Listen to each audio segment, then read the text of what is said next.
አንድ አባት የገዛ ልጆቹን እንደ ቁርስ ጥብስ አድርጎ ቢበላቸውና አንድ ልጁን ግን አባቱን ሆዱን ቀዶ ወንድሞቹን ቢያወጣ ይህ የሆሊውድ ፊልም ሳይሆን የዙስ የቤተሰብ ታሪክ ነው።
ዛሬ የምናወራው ስለ ዙስ ነው።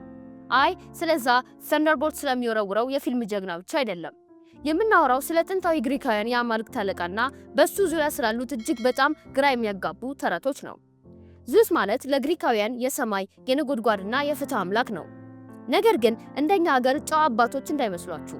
ዙስ ማለት የፈለገውን ሴት ለማግኘት ወደ በሬ፣ ወደ ንስር ወይም ደግሞ ወደ ወርቅ ዝናብ የሚቀየር የፍቅር ኪነ ጥበብ አዋቂ ነው።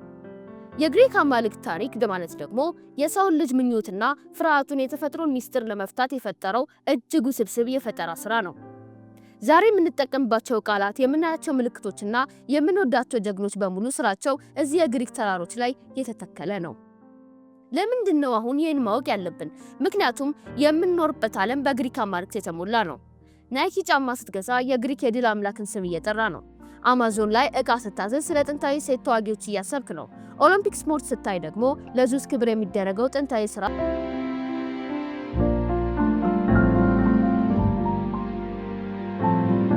ያደስክ ነው። የግሪክ ተረቶች ዛሬም ድረስ በስነ ልቦና፣ በሳይንስና በስነ ጽሑፍ ውስጥ ትልቅ ቦታ አላቸው። አንድ ሰው ናርሲስ ስትለው ወይም ደግሞ አንድን ስራ ሄሪኩሊያን ስትለው ሳታውቀው ግሪክን እየሰበክ ነው። እነዚህ አማልክት የዛሬ የፖፕ ካልቸር አባቶች ናቸው። እነሱን ማወቅ ማለት የሰው ልጅ አስተሳሰብ እንዴት እንደተቀረጸ መረዳት ማለት ነው። አንድ የሚገርም ታሪክ ልንገራችሁ።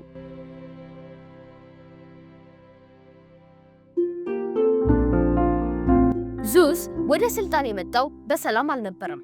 አባቱ ክሮኖስ ልጆቼ ከስልጣን ያወርዱሃል ተብሎ ተነገረው። የተወለዱት ልጆች በሙሉ ይውጣቸው ነበረ። የዙስ እናት ሪያ ግን ዙስ ሲወለድ በጨርቅ የተጠቀለለ ድንጋይ ሰጠችው። ክሮኖስም ሳይለይ ድንጋዩን ዋጠው። ዙስ በድብቅ አድጎ አባቱን መርዝ አጠጥቶ ወንድሞቹና እህቶቹን ፖሳይደንን፣ ሄዲስን፣ ሄራን ከአባቱ ሆድ ውስጥ አስታውቆ አስወጣቸው። ከዚያም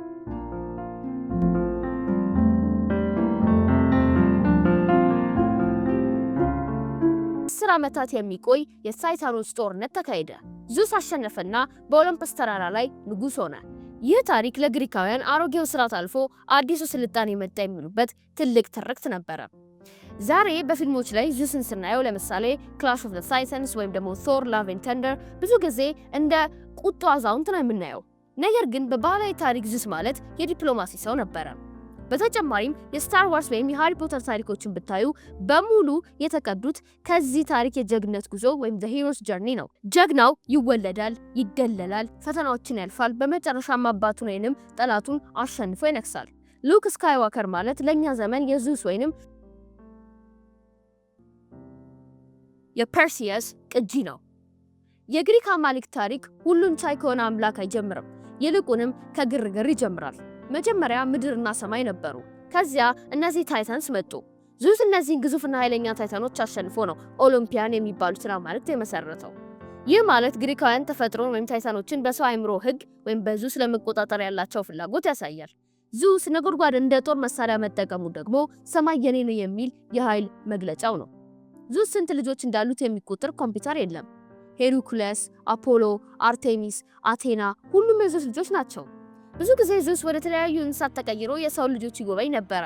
ይሄ ለግሪካውያን ሁሉም ታዋቂ ነገስታት ጀግኖች ደማቸው ከአምላክ ጋር የተያያዘ ነው ለማለት የተጠቀሙበት መንገድ ነው። ዛሬም ቢሆን የዘር ሐረግ ወይም ጂኖሎጂ የሚለው ነገር መነሻው ይሄው ነው። እኔ ከእገሌ ዘር ነኝ ማለት በግሪክ ዘመን እኔ የዙስ የልጅ ልጅ ነኝ እንደማለት ነበር። የግሪክ አማልክት የሚገርሙት እንደ ሰው መሆናቸው ነው። ይቀናሉ፣ ይጣላሉ፣ ይዋሻሉ፣ ይሳሳታሉ። ዙስ ንጉስ ቢሆንም ሚስቱ ሄራ ስትቆጣበት ይፈራል።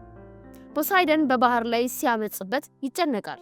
ይህ ማለት ግሪካውያን አማልክቶቻቸውን የፈጠሩት በራሳቸው አምሳል ነው። አማልክት እንኳን ካልተስማሙ እኛ የሰው ልጆች ብንጣላ ምን ይገርማል የሚል ፍልስፍናም ነበራቸው።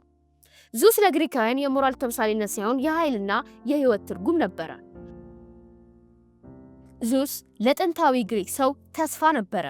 መብረቅ ሲመታ ዙስ ተቆጥቷል ብለው መስዋዕት ያቀርባሉ። ዝናብ ሲዘንብ ደግሞ ዙስ ባረከን ይላሉ። ዛሬ ላይ ሆነን ይህን ስናየው እንደ ተረት ብንቆጥረውም ያኔ ግን የህይወት መመሪያ ነበረ። ይህ ታሪክ ሰዎችን አንድ አድርጎ ለሺህ ዓመታት አቆይቷል። ዛሬም ድረስ በየዓመቱ በሚሊዮን የሚቆጠሩ ቱሪስቶች የግሪክን ፍርስራሾች ለማየት የሚሄዱት የዙስን ታሪክ ለመስማት ሳይሆን የሰው ልጅን የጥንት ህልም ለመዳሰስ ነው።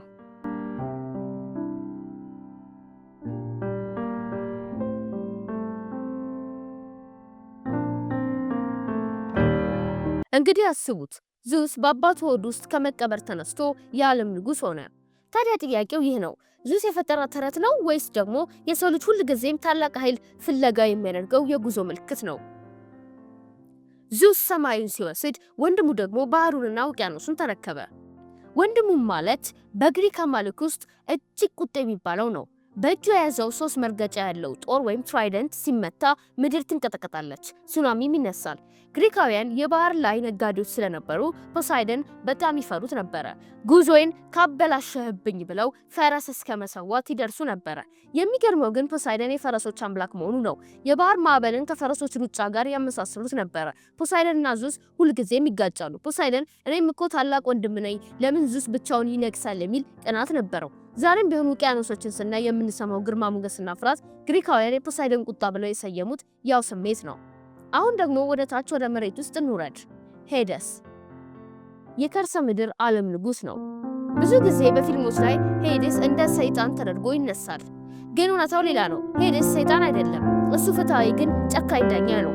ስራው የሞቱ ሰዎችን ነፍስ መጠበቅ ነው። ሄዲስ ከወንድሞቹ ተገሎ ለብቻው ይኖራል። ነገር ግን ሄዲስ በጣም ሀብታም ነው ተብሎ ይታመናል። ምክንያቱም ወርቅ፣ አልማዝና ማዕድናት በሙሉ የሚገኙት በሱ ግዛት ወይም በመሬት ውስጥ ነው። ግሪካውያን የሱን ስም ለመጥራት እንኳን ይፈሩ ነበረ። ሄዲስ ማለት በቁም ነገር የሚሰራ የዙስን ሰካራምነትና የፖሳይደን ንዴት የማይወድ ፕሮፌሽናል አምላክ ነበረ።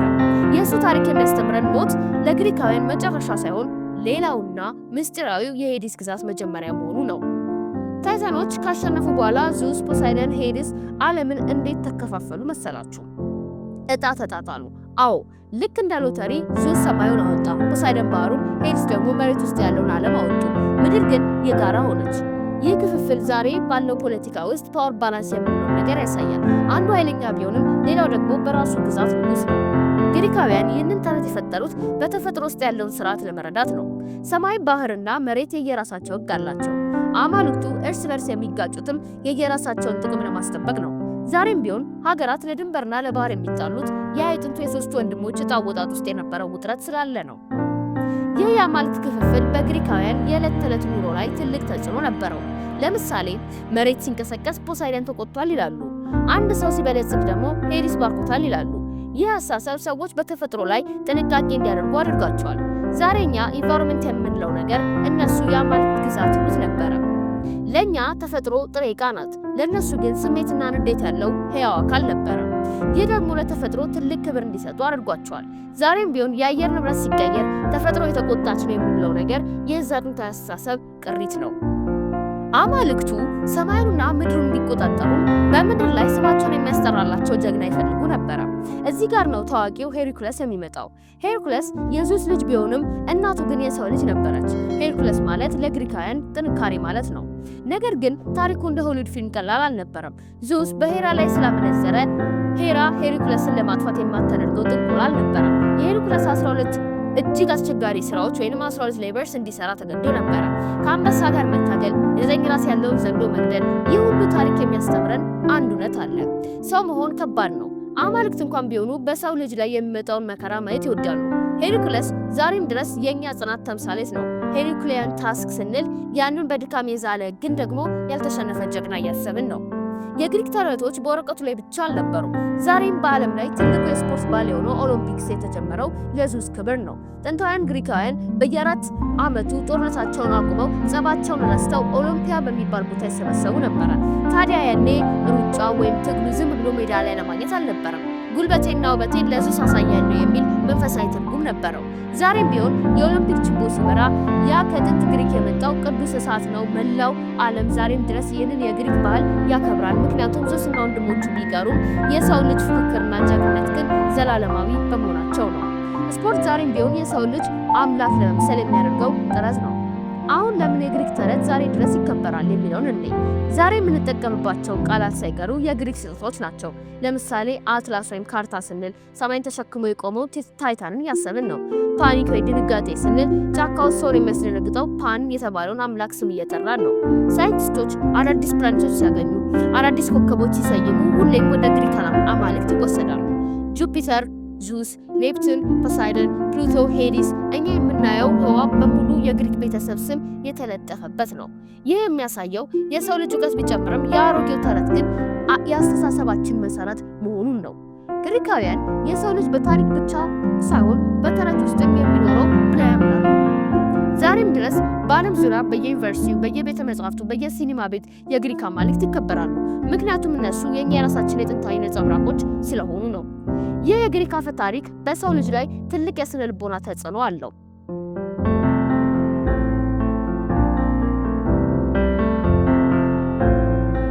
ሲግመንድ ፍሮይድ የተባለ ታዋቂ የስነ ልቦና ባለሙያ ሳይቀር የሰው ልጅ ውስጣዊ ስሜት ለመግለጽ እንደ ኦዲፐስ ያሉ የግሪክ ተረቶችን ተጠቅሟል። ታሪኮቹ ሰዎች ስለ ፍትህ፣ ስለ ፍቅር፣ ስለ ክህደትና ስለ ሞት እንዲያስቡ ያደርጋቸዋል። ወጣቶች ዛሬ እንደ ፐርሲ ጃክሰን ያሉ መጽሐፍቶችን ደግሞ ሲያነቡ ወይም ደግሞ የግሪክ አማልክት ያሉባቸው ቪዲዮ ጌሞች ሲጫወቱ ሳያውቁት የሰው ልጅ ጥንታዊ ጥበብ እየቀሰሙ ነው። ይህ አስተሳሰብ ከኔ በላይ ኃይል አለ ብለን እንድናስብ፣ ተፈጥሮ እንድንፈራ ያደርገናል። የግሪክ ተረቶች ሰውን ከፍ ያደርጋሉ።